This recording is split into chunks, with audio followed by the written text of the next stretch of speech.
All right, so we're live. So, good afternoon to the people of Bermuda, the Caribbean, and whoever else is watching. Welcome to our very first edition of Motion to Adjourn Live in conjunction with Territories Talk, as you see Territories Talk in the background. Um, Today, we're having a conversation with, as we know, everyone loves music, and especially Caribbean people. And today, we're going to have a conversation with two of Bermuda's biggest promoters, Mr. Declan Harris, aka the Banner King, and Mr. One Love Promotions, aka Jamel Hart. So, good afternoon, gentlemen, and thank you for taking the time out away from your families to talk to the people of the country. Good afternoon. Yes, good afternoon, everyone. So, you all want to just introduce yourselves, like 1 minute or less, and say why you got into promotions, if you even had a choice of getting into it. Okay. Well, for me, it started several years ago through my actual organization, the Cap Alpha Psi Bermuda Alumni Chapter.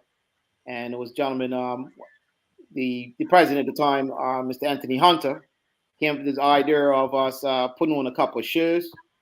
The first one actually consisted of bringing in Cedric the Entertainer. So from there, we put on a number of events, and we were known for putting on Valentine events featuring some pretty popular and top R&B artists, such as Babyface, Brian McKnight, Joe, just to name a few. And from being involved with it, um, that's where I got my start in a sense.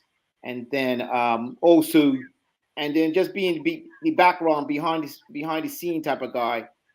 And from my time working at the Department of Tourism, um, I got to get more familiarized and experience with things on the behind the scenes activities.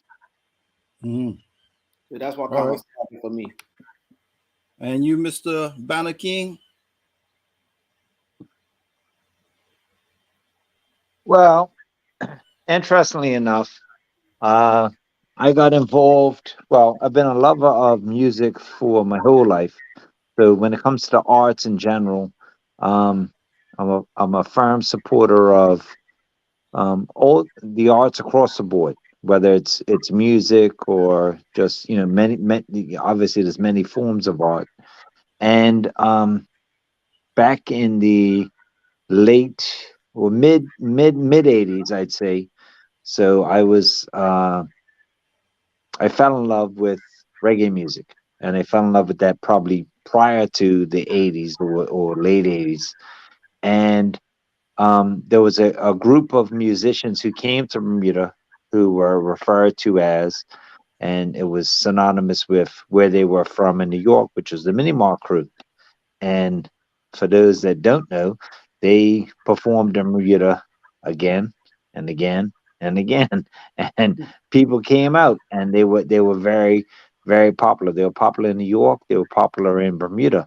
And then at that time, I was actually transitioning as a high school student Let, let's into a clear let's clear let's clearly define the word transitioning, please. yes. Say that again. I said transitioning has a lot of definitions nowadays, so let's clearly define transitioning. Well, the transition was from, well, let me just say this, that I went from being a fan to what I thought was an entertainer. So I actually communicated and performed with a number of entertainers in New York, the Minimar crew specifically. And I was going to university and performing with them in and around New York. So, I had aspirations to be, this this reggae entertainer, I suppose. And I went, as I tell people, I went double, you know, uh, double copper. You know what I mean? Like I didn't go double platinum, but and that was. But I had great times, and in those times, I was able to experience the New York reggae scene probably in its heyday. And then I finished university. I stayed in the United States. I came back to Bermuda, and I decided, well, let's talk about that transition. The transition was I became a promoter. So it went from being thinking I wanted to be an entertainer or could be an entertainer into I need to transition, just as some people become performers and then become producers. So that was my transition. So you went from being Mike Tyson to being Don King. There you go. Good Okay. analogy. All right. So in 1 minute or less, what was your very first promotion, Mr. Banner King? I actually did a was it called a mini mart reunion in 1993 at the Bookmore Ballroom. So that was my first promotion. And what was the experience like beyond being nerve wracking? What was the experience like? Beyond losing money? Yeah, beyond Yeah. that. It was I think the greatest experience I've had as a promoter is losing money. And I say that because I've learned what I've done wrong outside of the weather. So we've had horrific weather over the past 2 weeks, and I'd hate to think that I had an outdoor event or an event even indoors over the last month, even. You know what I mean? But Mhm. you learn more from losses. Mm. Okay. And you, what was your first promotion, Mr. Hart? Individually, my first one individually, as one of promotions, was that of actually bringing Stern Love here for my wife and I's wedding reception. We actually got married overseas, right? And had a wedding reception here like 6 months later. And Mhm. my bright idea was, okay, yeah, let's have an after party to the reception. And then my wife being from Jamaica and Still Love being one of our favorite sound systems, I was like, yeah, okay, yeah, let's invite Still Love to come on up and do the after party. So it was to feature Rory and Jeepers. Unfortunately, Jeepers had succumbed to the mosquito virus that was going around rampant at that time and was not able to make it. So yeah, so the first one basically featured Stern Love with Roy and my brother's son OGS Genesis and Magnum Force up at the under the big tent at the National Sports Center. Okay. And what would you say compared to then to now? What is the environment like for promotions in Bermuda? I would say that it's definitely been a shift and a change from the 80s and the 90s, right? And obviously not doing any promotions in the 80s and 90s, but uh, being a patron, uh, there was a lot larger and a bigger pool of local um, patrons to entertain and to pull from, and also too it was less competition. There wasn't a whole lot going on. Other persons putting on events, etc. So, and you didn't have real big shows that often, but you had a lot of shows. And then, given Bermuda's close affiliation with reggae music and Jamaica in particular, and being able to get artists here um, on a regular and for a very affordable fee at that time. And again, I wouldn't know personally because I didn't do any promotions, but in talking to persons that did do so, it was just a whole different vibe back then. And I think now you're competing with so much competition in terms of different events. Um, the the pool has gotten a lot smaller and it's less fish in the pond. Mhm. All right. So we have a couple people logged on. One lady's from my auntie. She's from the Virgin Islands. Say hi to everybody. Say hi to Aunt Carrot. Yeah, card. Hey. And then there's a lady from this place called Southside, Thelma Hart. I don't know. Anybody know her? Brup. Outside. Sounds familiar. Sounds familiar. So, same So you want me question to to you, answer? Mister. You want me to answer? All Yeah, right. So let me answer that please. question as best I can. My experience was I returned to Bermuda in 2001, but I came back. So I left Bermuda in '88, came back in 2001. So I missed the '90s in Bermuda, and which was a flourishing time, um, in quotes, for reggae music on a number of different fronts, both in Jamaica, from a production standpoint, from the music standpoint, from the um, and then Jamal just brought in jammies, where it was, a transition from analog to digital to, you know, the slang tang, etc.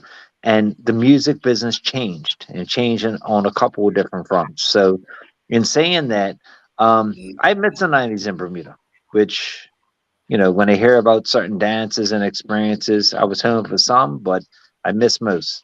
Um, and my experience was this: is that you used to be able to put up a poster or posters. You used to have some radio commercials, and you get a crowd.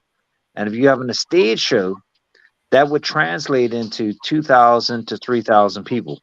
And that might be a bit extreme, but you were getting at least 1,500 to 2,000 people, like guaranteed. And without a whole lot of, social media didn't exist, et cetera, et cetera.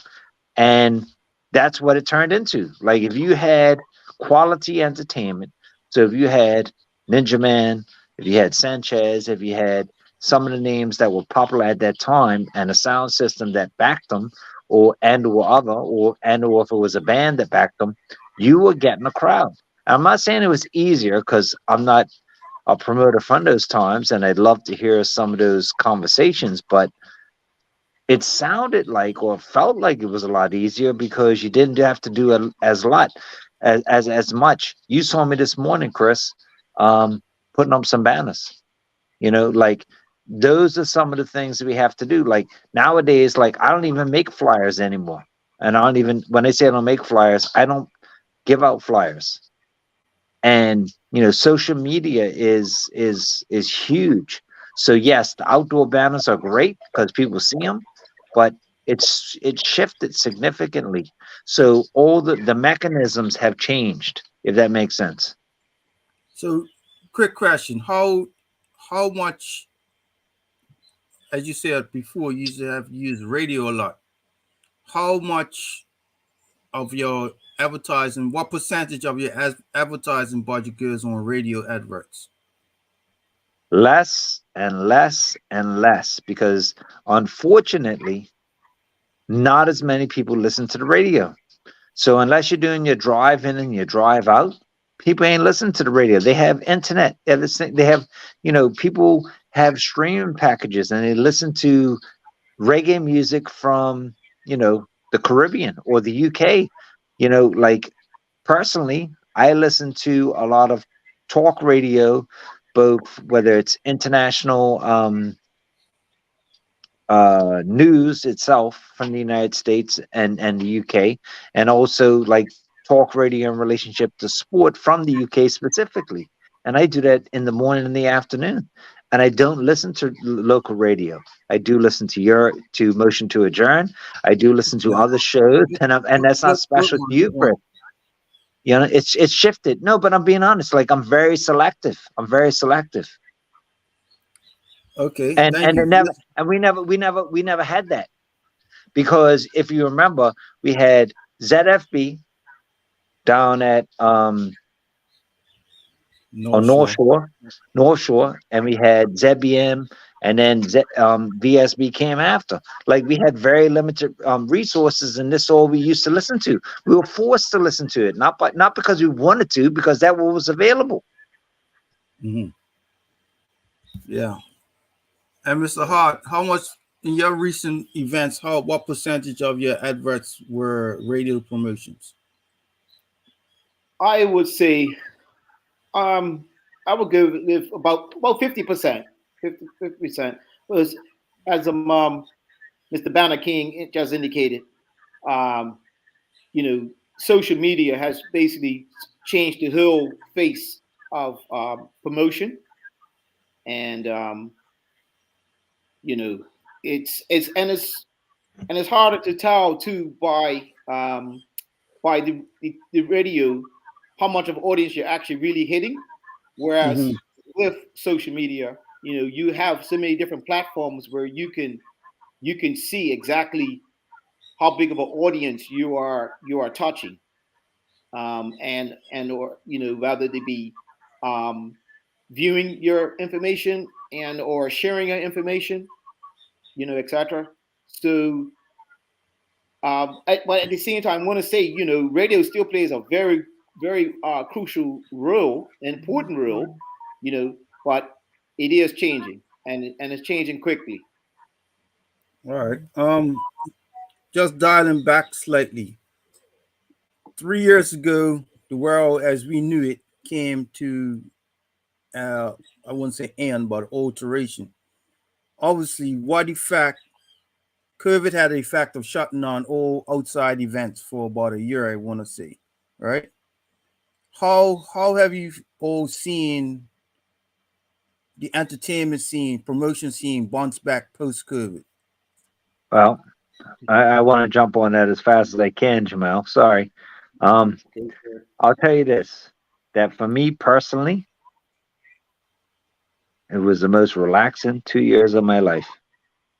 And when I say that, I said to myself, I never want to promote again. Not a dance, not a clash, not nothing. Like, this is amazing. I ain't making any money. I ain't losing any money. But at the same time, wow, like my whole life shifted. And I said that I'm done. I said that. But Mm-hmm. unfortunately, promotion um, is like drug addiction. And there's no other way to describe it. Um, I get phone calls from a foreign promoter on a daily basis who was involved, and I try to discourage him as best I can, but he's addicted. And that's probably not the best way to describe it, but it really is. Like, promotion can become like an addiction, win, lose, or draw.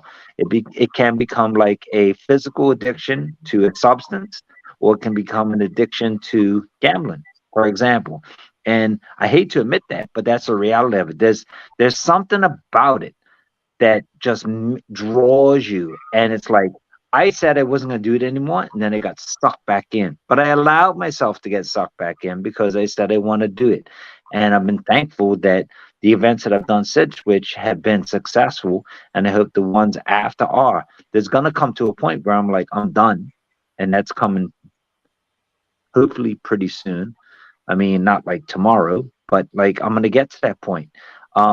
As far as the post COVID, it sucked. Like, people don't come out, so the numbers have depleted significantly. So numbers where you would expect a crowd of, like, I'll just like a club dance, right? So if you're doing a club event, you might expect 500 to 600. If you're lucky, you get 300. If you get 300, you've done extremely well. Then if you take that to a stage show, like where you used to get 3,000 people, or 1,500 to 2,000 people, or 2,500 people, if you get 1,000 to 1,500 people, you're very happy. And those numbers are real.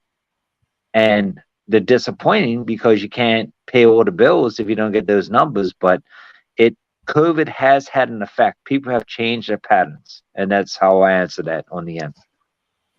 Okay, Yeah, Mr. for Hart. me, I would say I got lucky. I got very lucky with my first outdoor event after COVID, right? In the sense that people were tired of being indoors and they wanted to get out, right? And I say I got lucky because it comes down to have to what event it is, where it is, when it is, and all of the ingredients have got to be right. And so the stars lined up good for me, and that was the Stern Love 50th anniversary. You know, luckily, like I said, everything went according to plan, and because it was outdoors, the weather was on point, and like I said, people were hungry. They wanted to get out, and as a result, you know, I had a successful turnout. Mm. Um, and but again, you know, it's competition, and there's a lot of events that are taking place now. You know, similar or even if it's not similar, it's on the same night per se. So you know, it's pulling at the options that you have, you know, for getting patrons out. Again, being more of a newer person into the business versus Mr. Declan there, I have seen um, somewhat of a downturn to a degree, right? Personally, actually, the difference with me is I actually just put on one event a year, right? So if I had to go by, I have been blessed in that last year event, like I said, was overwhelming. It was very good. Um, this year, tribute to King Jammy's, it drew a nice crowd, but you know I still needed a few hundred more to really be nice for me. But so for me, like I said, it's hard to really gauge and say because I only do one event a year. So All right. that's it So for I me. have a question. I have a question that came in. Is there a way to promote these events without polluting the island with these huge distracting banners? Not No, really. People don't listen to radio anymore, so they want to see it visually. And you know, flyers. You have to be strategic with flyers because you'd have to put them in. You can't get them in the grocery stores, so you can only get them in convenience stores. That means Balvin's and Champs. There is no other place. Point Mart, etc. Stores, you know, like Marketplace ain't taking your flyers. Do Supermart do, ain't taking your flyers. Lenders even ain't taking your flyers. And what happens is that limits how you can broadcast or to do that. So it sucks. I mean, I don't want to see in quotes Bermuda being polluted with some of these signs, but the reality is I don't know how we should get the message out. If you don't get the message out, then you might as well not do the event because you're not going to get a crowd. It's unfortunately it's the way that we've come or the way that we've developed, and people might not like it, but it's either if we don't do it, then there's no events because I won't do one if I can't advertise it. yeah. And I would like to Yeah. add to that and say that personally, um, you know, the new banners that you actually see up and about, you know, I actually I actually like them in the sense that it's artwork, it's art, you know, and you know what might be beautiful to one person may be ugly to another, but you know, I feel that all of the banners, the different banners that you see up and about, are have been a lot of work and design has gone into creating these banners, you know, and a lot of money at that too. So obviously, naturally for me, I'm going to say yes. I don't have a problem with the banners. You know, yeah, I do see one or two spots where there are several banners in that one area. You know, but again, like Declan said, you know, got to get the masses out there to the masses. okay. Well, let me And let, let me do let me you give do you you let me collect these let me banners let me after say the events? hold on, Chris. Let me say this. So um early this morning, like you saw me, but I was up much earlier than that doing stuff. And funny enough, I was taking down an event that took place last night, Utopia, and I ripped that banner down Was and it I your put banner? my back. Sorry, Was it your banner? No, it wasn't my banner. No, So, I ripped it down. The event was last night. They had about 150 people for an international act that didn't make it because, unfortunately, of our aircraft not arriving in Bermuda.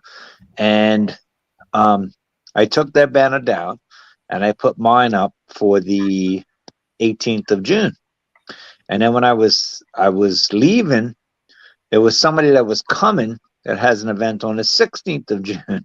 So they were trying to find space. And I'm like, ah. And then I looked at the wall and I said to myself, well, next Saturday I have to make sure I come here so I can rip down the event that's taking place on June 10th so that there's less mess. I mean, hopefully we don't have as less people being upset or bothered by what they consider pollution. all right, fair enough. Let me ask you this question. And you get ballpark figures, right? Don't get into any specifics. What what is the ballpark figure for putting on an event that has international act? I'll start with you, Mr. Hart.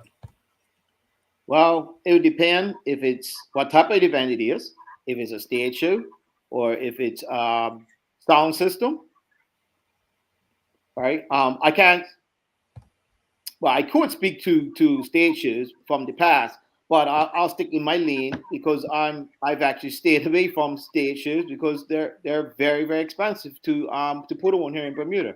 It's not our fault that we live in the most expensive place in the world, um, and everything costs a lot of money to either purchase or to put on. To answer your question, again, it depends on what type and who it is, but um, anywhere in the region of say like 32 to $70,000. Say that again for the people in the back. Anywhere in the region of 30 to 70,000 US dollars. Okay. And for you, Mr. Harris? Well, that all depends on whether you're bringing a band or not. So I've got to the point in my career where, unless I have somebody underwriting the cost of a band and the sound stage and light and the equipment that will be necessary for that band, I'm not bringing a band anymore. And the reason why I say that is because sound, light, and stage in Bermuda can only be offered on a professional basis from one company on the island who will go unnamed, and their cost is in the six figures. And with those six figures, they often don't have all the equipment that's necessary for a band that you have to bring and what they expect in 2023. So as a result of that, the cost of a production, if you want to talk about bringing an artist with his band or bands, you're talking about 250,000 all the way on up to 500,000. So when we've had summer splashes in the past, our budget has been in excess of $500,000. And people don't understand that. They think we're showing up on Mondays with these barrels of or you know barrels of money because we made so much money. And the reality is that we are paying everyone else, whether it's a local provider, security fencing, otherwise. And I'm not crying. I'm just saying that there are so many expenses that are involved that for me to bring somebody with a band right now, I will be a patron. I will not bring somebody with a band at this point. So if Christopher Famous decides he wants to bring Taurus Riley and his band, I will buy a VIP ticket, and I give him my word on that, Christopher. I will buy a VIP ticket. I'm not bringing him myself. I can't do it. It's too much money. And I want to piggyback on that. I know you probably didn't want to, but you know what I get asked? Why can't you bring Drake? Why can't you bring Rihanna? Why can't you bring? So we're talking about A-listers. If we filled the National Stadium with 7,000 people and they paid $1,000 a piece, we might break even. If they paid $500 a piece, we would lose $3 million. We cannot afford it. We do not have the population. We do not have the stadium. We do not have the facilities in order to pay for A-listers or B-listers. So as a result, we get soca and reggae artists. And unfortunately, ticket prices have now gone from $50, which is, oh my God, I can't believe he's charging more than $50, to 65 to 75. And that's just a reality of where we are. It sucks, but entertainment costs like a watermelon, $26.99. So, thank you for that. What would you say to? All right, I'm gonna close with two questions. What would you say to your fellow promoters when you are planning these events that cost, hundreds of thousands of dollars, right? What do you say to them to try to maximize your ability to make money? I'll comment on that. Anybody that comes to me and says they want to do an event, or, I want to get into promotion, I think I want to do, I say, all right, slow down, time out, deep breath, cool. All right, this is my suggestion. Forget bringing an artist, forget bringing a sound. This is what you need to do. And I mean this. I need you to do a local dance with local DJs in a location, whether it's a social club or other. Do that first. In other words, let's get your feet wet and hopefully you're successful. And if you're not successful, let's analyze why and then go from there. You need to build, and that's my advice. My advice is get your feet wet, because it doesn't make sense to say, I'm going to bring, this person or that person, and because people have these grandiose illusions that they're going to make tons of money and they're going to show up at HSBC again with a barrel full of cash.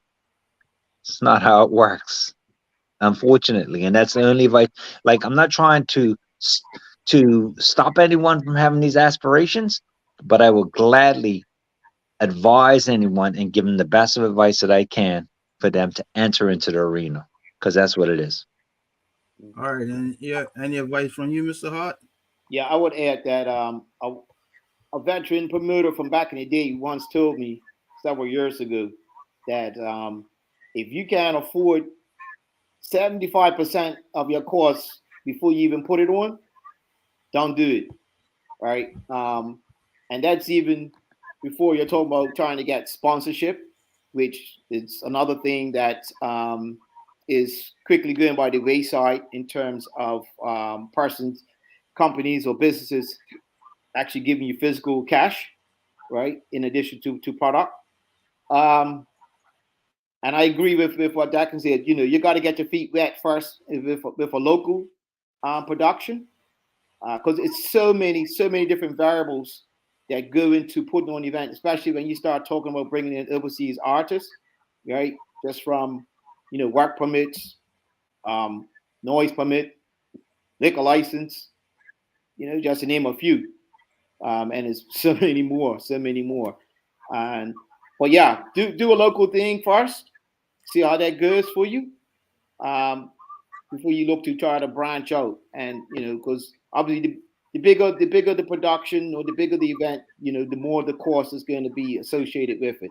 So as the old saying goes, look before you jump, and test the water out first. Yeah, I would. What I would add. Thank you for that. What I would add is, from my experience in being promotion, you have to build just like anything else. You could have the best product or service, but you have to build your name up, right? And a lot of times you see this big, let's say, big foreign song or big reggae or soca artists, but people, Bermudians, how Bermudians are. They look to see who's the promoter, because if it's promoter X, oh, that's the ancestor. Yeah, I'm definitely going, because they already know what your brand offers, right? If you could be promoter of Bill Gates, and people are like, well, who the hell is Bill Gates? Because us people, right? This looks shady. I ain't gonna buy no ticket in advance, and then at the last minute heard that the show ain't going. You know what I mean? They know that if it's a Veterans in Action, a Wild Apache, a One Love, they know, right, that unless there's a thunderstorm, well, that didn't even stop you. But unless there's like hail falling out of the sky and stuff like that, this show is going to go on. You understand? So a lot of people get into promotion, don't know what they're doing, and lose money, and they ain't getting promotion no more. Well, Chris, I mean, at the end of the day, and I guess I think there was a compliment there that like true in time tested or true tested, um, people do become synonymous with, well, at least I know this when these individuals are putting it on, whether it's One Love, whether it's Veterans in Action, whether it's Pure, whether it's whatever the events are, they know what to expect. And what they expect is that these individuals are going to deliver. And that's important. And unfortunately, the worst thing that can happen to someone that's coming new into the business is that all the stars align and they have a very successful evening. And in saying that, it's like, you're being so negative, Declan. No, I'm not. You got lucky. Things happened. And when I say you got lucky, maybe you did everything you were supposed to do and it wasn't luck. You actually did it right. The reality is that sometimes you get lucky and then you think the next time that everything's going to look exactly the same. You're only as good as your last event. And that's what I've learned. And it's unfortunate. And I appreciate all those who come in and support it and all those who say, well, well, Declan's doing it or this person's doing it and they come out. But the reality is you're only as good as your last event.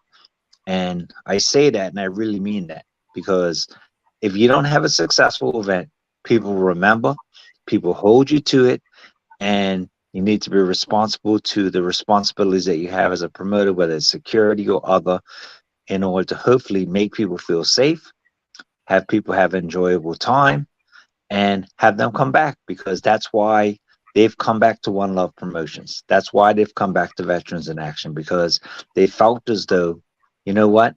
I know this is what I'm going to get. That's my 2 cents. I don't know anything else. That's all I do know. All right. Thank you for that. Any closing remarks, Mr. Hart? Oh, I just want to say, to all the Bermudians out there, just continue to support local promoters. It's not easy, and I guess sometimes we do it for the love rather than the likes, or we do it for the likes and the love. But I personally would just want to thank everyone that has come out and supported One Love promotion events in the past, and hopefully we can continue to give you a really good quality event going forward in the future, as long as we can. Hey, Jamal, Yes. what if Veterans in Action and One Love got together? Could you imagine? Yeah, I could. I've been trying to get you for a while.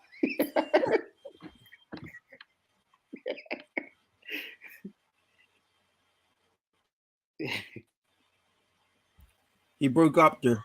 And Chris famous and Christopher famous host. No, that will be spectacular. Well, yeah, right. You paying me? Brother, I am not going to ask you to commit your time without compensation because according to Minister Jason Hayward, there is a minimum wage. Yeah, I want my 1640, bro. I will pay you $16.70, and I'll put that on record. Well, I want to thank you all for being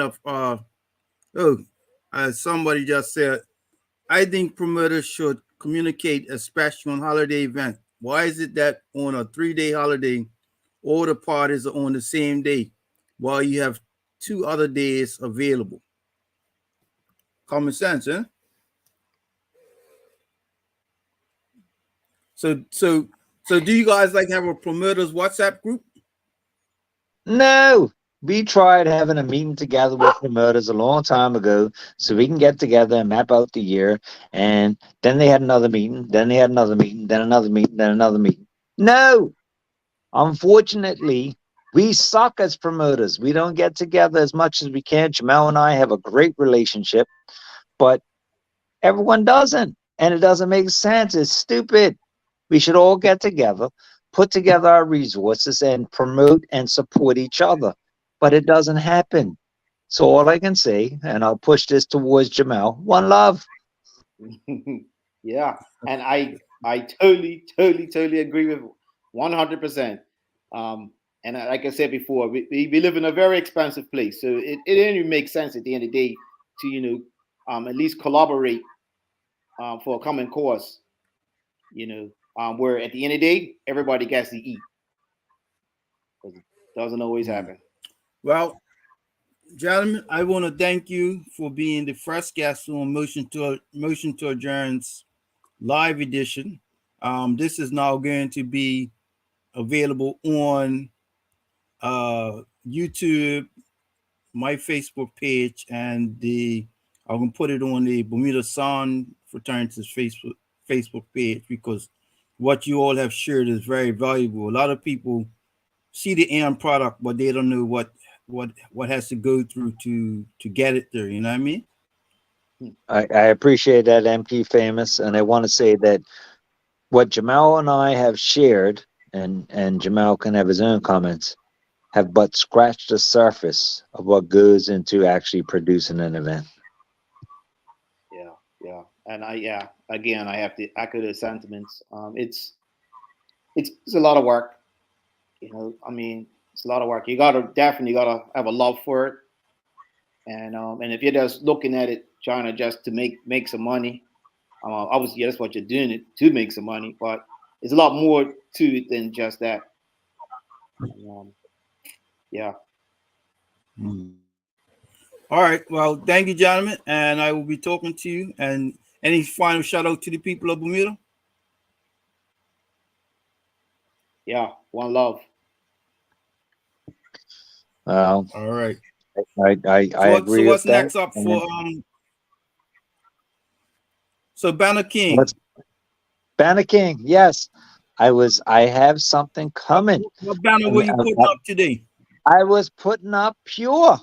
Pure is an interesting event in that it's an all-white affair, and this is now the 16th year of Pure. And Pure predates Bermuda Heroes Weekend or other. Call it Carnival Weekend now, because there's no longer Bermuda Heroes Weekend. But Pure has been in existence since which. So it's going to be on Father's Day. It's going to be at All Boys Point, and it's going to be a lot of fun. Feel free to have a let me go beyond that. So that's Heroes Weekend, but Cup Match, we have two events that are going to be very different but exciting. On the Wednesday of Cup Match, which traditionally we've done Cup Match Summer Splash, which we are not doing this year. Hopefully we can bring that back at some point. I'm doing the EDM event, electronic dance music. So it's going to be completely different. It's not reggae. It's not soca. It's electronic dance music. It's going to be high energy.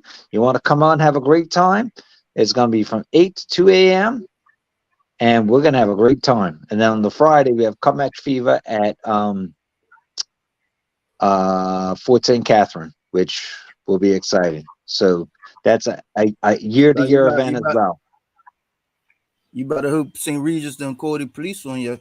They can call the police, Chris. If we win the cup, they can call the police all you want. I have very strong support from the St. George's MPs that would very much hold off any police involvement on that if we win the cup.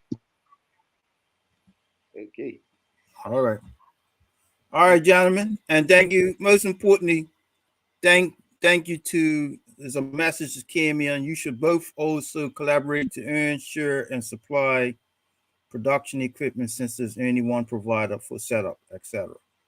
But anyway, thank you for all the comments. We look forward to doing this every Sunday. You'll set the trend after Codfish and Potatoes. We'll have Motion to Adjourn online edition. Okay. All right. Thanks a lot. Thank you, Bermuda, and thank you all for the comments, especially that last comment from the person that knows quite a bit about promotion themselves. Oh, and somebody is spamming me talking about Somerset. Like this, we ain't going across heroes weekend. People are talking about cut match. Hey, look, don't get me disagreeable on a Sunday afternoon, King. Look, somebody, delete that person. Delete that person. Look, bro, let me show you Delete what's him. going on. Yeah, exactly. Thank you, Christopher. Jacobs, man. All right. These people unbelievable. We'll see We're you all trying to have a next week, civil Sunday conversation, and you want to talk, and they want to talk nonsense. Ignorance. Where it's ignorance. Ignorance. Ignorance. Yeah, there you go. Ignorance. EGRANZ. Ignorance. Yeah. Tell them, my only advice to them is this. Lay down. Have a good afternoon, Chris. Thank you very much. Cool. See you all next Sunday after your Codfish and Potatoes. Peace out.